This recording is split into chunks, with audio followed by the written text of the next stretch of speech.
তো গাইস আগে ভিডিওটা দেখি তারপর ফানি কমেন্ট পড়ি। কি গো বড় ভাই, বিয়েটা কইরা ফেলেন বড় ভাই। বিয়ে শিয়েতে কি করবেন না বড় ভাই? বিয়ের বয়স তো পার হয়ে যেতেছে, সামনে কুরবানির ঈদ আসতেছে বড় ভাই। বিয়েটা কইরা ফেলান এই চান্সে। বুঝে নাই বড় ভাই, দাওয়াত দিন, ঠিক আছে বড় ভাই? तो चलिए शुरू करते हैं। তোর হেদা চোদানি।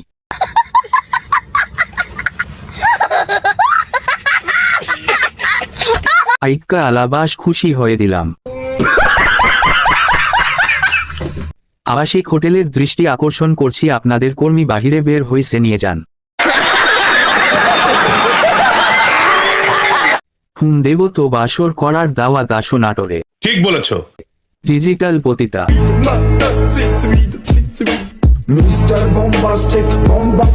যেহেতু লজ্জার ভ্যাকসিন তৈরি হয়নি এখনো, তাই আপাতত এদেরকে কুকুরের ভ্যাকসিন দেওয়া উচিত, তাতে সমাজটা একটু হলেও শান্তি পাবে। ओ भाई मारो मुझे, मारो मारो मुझे, मारो।